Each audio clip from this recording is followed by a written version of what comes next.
अभी देखना 14 अप्रैल को बड़े जादूगर निकलेंगे, बड़े बड़े भवन बुक करेंगे, बड़ी बड़ी सड़कें होंगी, बड़े बड़े प्रोग्राम ऑर्गेनाइज करेंगे वो जादूगर। लेकिन एक दिन जादू करने से जादू चलता नहीं है। जादूगर की भी कंसिस्टेंसी होती है। जादू करना मतलब जब संसद आवारा हो जाए तो सड़कें सुनसान नहीं रहनी चाहिए। आज संसद आवारा हो चुकी है। आज संसद में आपके भेजे हुए यहाँ से एमएलए एमपी जो हैं वो आवारा हो चुके हैं, वो आपके लिए नहीं बोल रहे। जब हम जैसे लोग हक अधिकार के लिए लड़ रहे होते हैं तो उनका साथ देना सबसे बड़ी जागरूकता आपकी। क्योंकि हम जब ये लोग गलत काम करते हैं, हम सड़कों पर संघर्ष करके आवाज उठाते हैं, जैसे 2018 में उठाई 2 अप्रैल को, तब आपके हक अधिकार बचते हैं। आपको बाबा साहेब ने वोट की ताकत दी कि आप क्या हो, क्या बोला, वोट की ताकत देके बड़ा एहसान किया या नहीं किया? किया ना। आपको राजा बनाया, आपको राजा बना दिया। देश की संसद है ना, कहा इससे भी ऊपर आप हो। संविधान ने इतनी बड़ी ताकत आपको दे दी कि कोई एमएलए एमपी, कोई पुलिस वाला, अच्छा हम क्या कहते हैं, मेरे बच्चे की शादी तो मैं सरकारी नौकर से करूंगी, तो नौकर क्या होता है?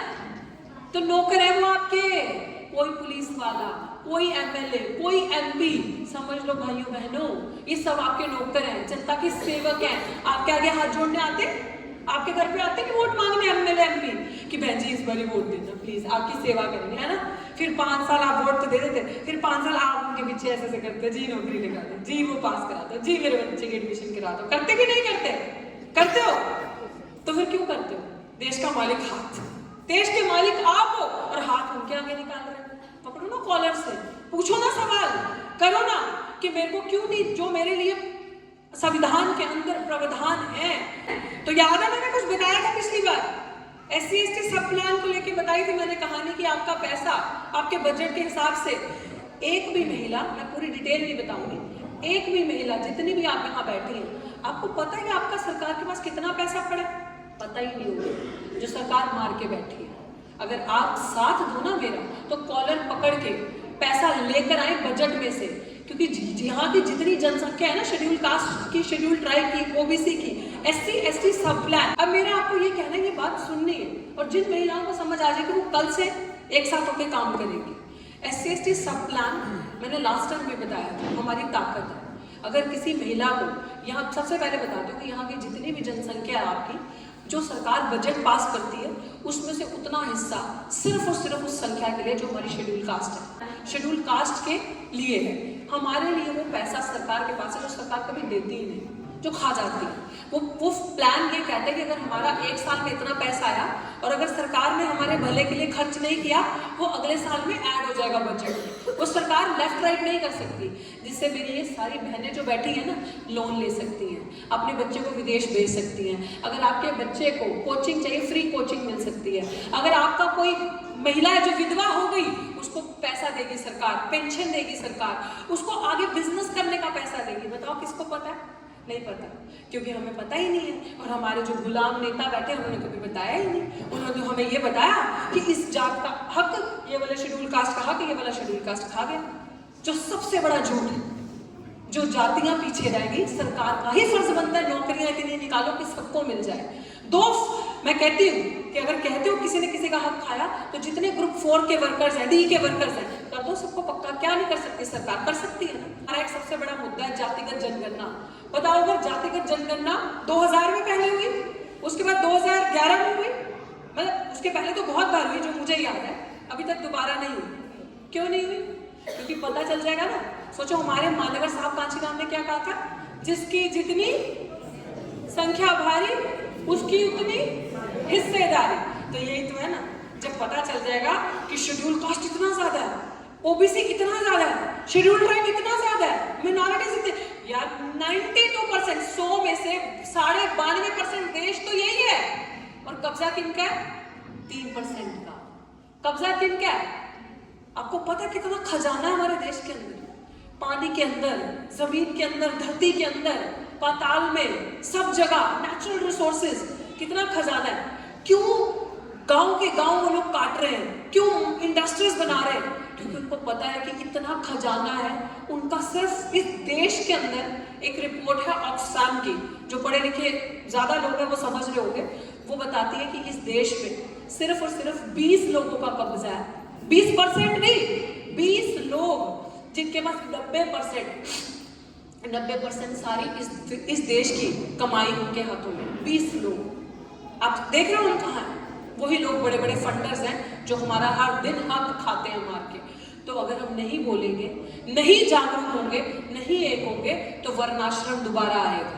लिख लो आज, वही स्थिति जो तब थी वो आज दोबारा हो। सबसे बड़ी चीज आज हमें अपने महापुरुषों की जब जयंतियां मनाते हैं, अपने महापुरुषों का जब हम कोई दिन मनाते हैं, तो सिर्फ पुष्प अर्पित करने तक ना रहे, इनकी जो लिखी हुई कही हुई बातें हैं उनको अपनी जिंदगी में कैसे अपनाना है उस पर फोकस करें।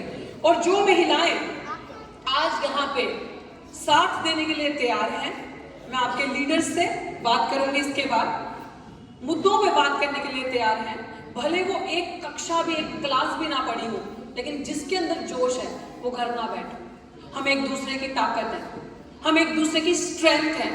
बाबा साहिब ने भी यही किया था, महिलाओं को एक करने की कोशिश की थी। बड़ी बड़ी कॉन्फ्रेंसेस, बड़ी बड़ी फॉरेन में भी बड़ी बड़ी मीटिंग्स लोगों के लिए ऑर्गेनाइज करी थी, महिलाओं के लिए। हमारी दूरियां पता क्यों है? क्योंकि जो हमारे हाथ में फोन है ना, उसका हम उपयोग नहीं करते, दुरुपयोग करते हैं।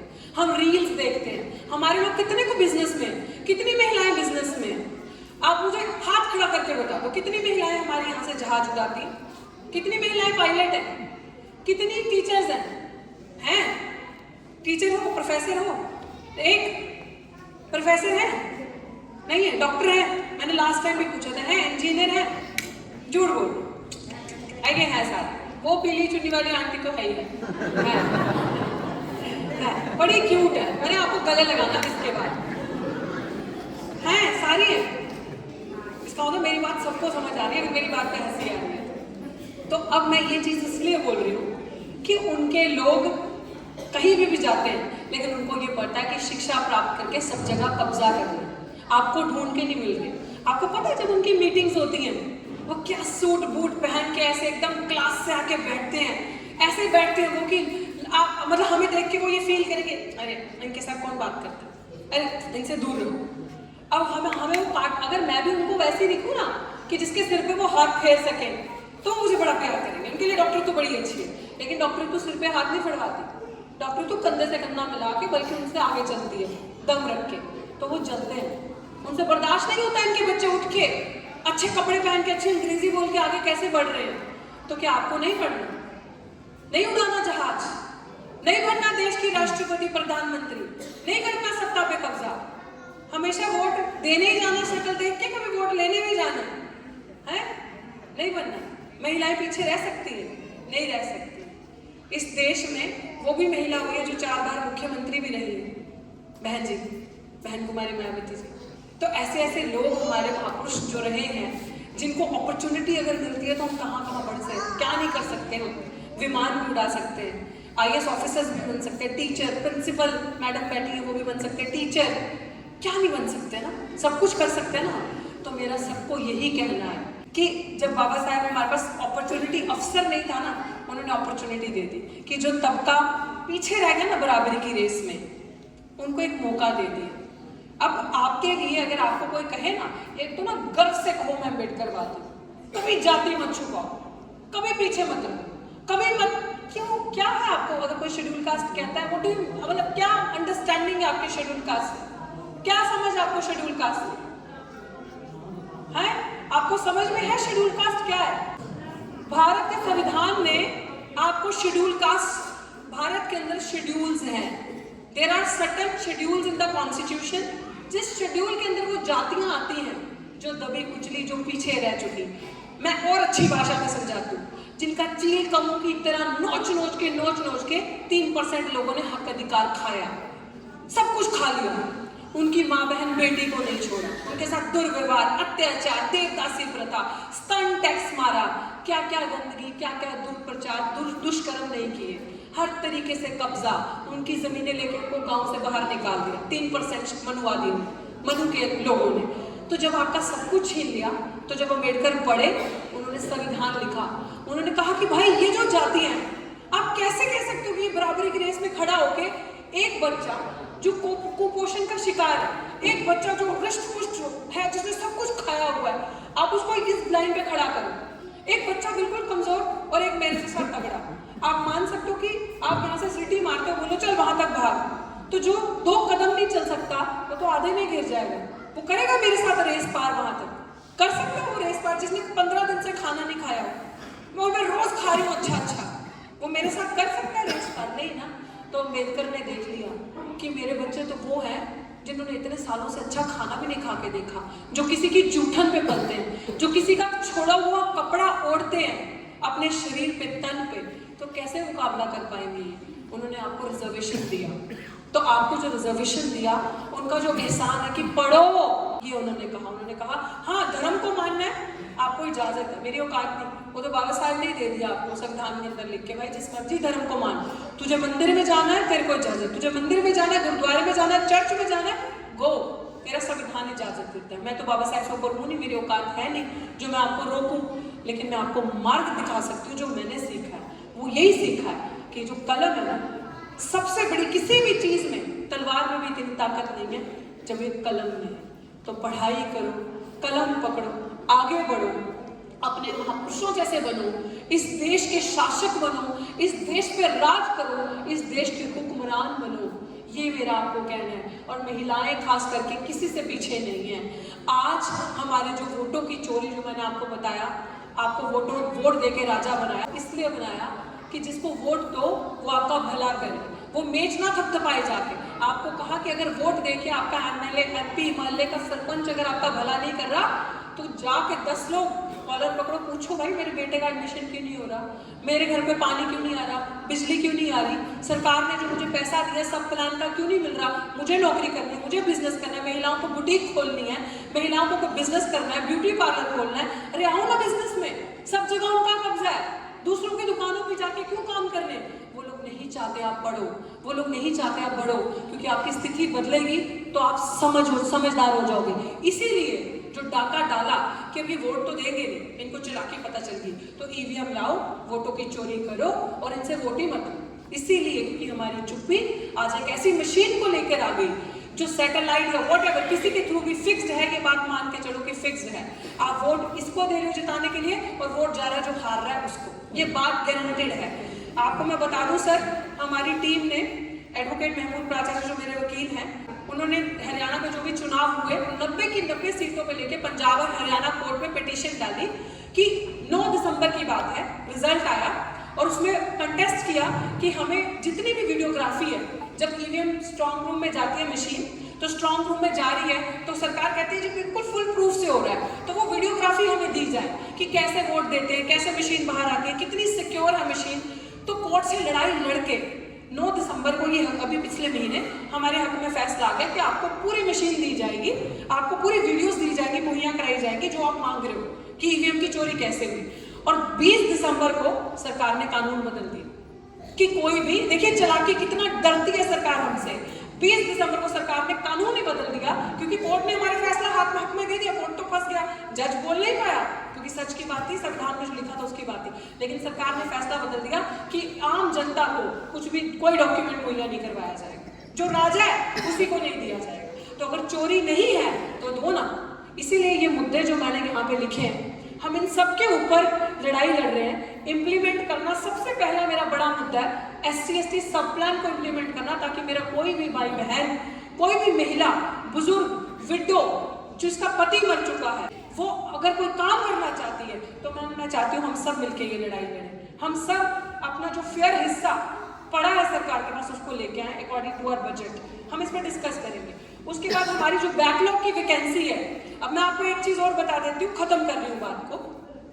हम इंटरव्यू देने जाते, जब यूनिवर्सिटी में पढ़ते हैं प्रोफेसर बनने के लिए, तो जो वहां पे अंदर दलाल बैठे होते हैं इंटरव्यू लेने के लिए, जिनको कुछ नहीं आता, निकम्मे होते हैं, निठल्ले, कुछ नहीं आता, बस पैसे के दम पर उनको पैसे दिए जाते हैं कि आज इंटरव्यू में इस प्रोफेसर ने बैठना है। वो पूरी गैंग होती है, उनको पैसा दिया जाता है कि आज SC/ST को कहना है NFS कर दो।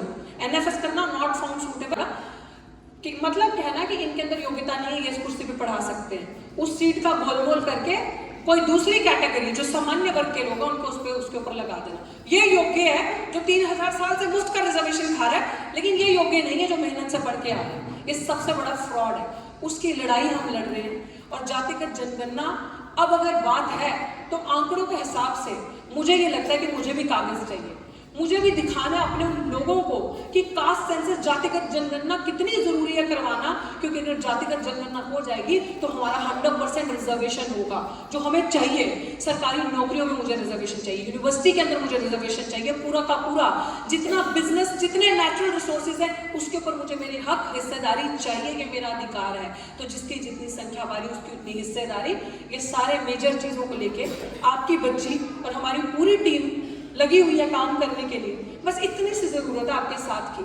अगर आप एक तरीके से हमें हल्का सा भी सपोर्ट कर दो कि मैं अगर पीछे पलट के देखूं तो मुझे पता है मेरी पढ़ी लिखी बड़ी बहनें, मेरी मतलब इनका एक्सपीरियंस नॉलेज इतनी ज्यादा शायद जो मुझे नहीं पता होगा, वो मेरे साथ खड़ी हैं और मेरी ताकत बन के आप सब मेरे साथ खड़ो। जब हम लड़ाई लड़ने के लिए जाएं तो वो लोग हमसे डरे, वो लोग हमसे पीछे हटे। तो आपके बस सपोर्ट की जरूरत है और आने वाले टाइम में हम एक बड़े आंदोलन की भी तैयारी कर रहे हैं और आंदोलन ही सब कुछ है हमारे लिए, वही हमें सब हक अधिकार दिलाए। सत्ता भी परिवर्तन उससे होगी।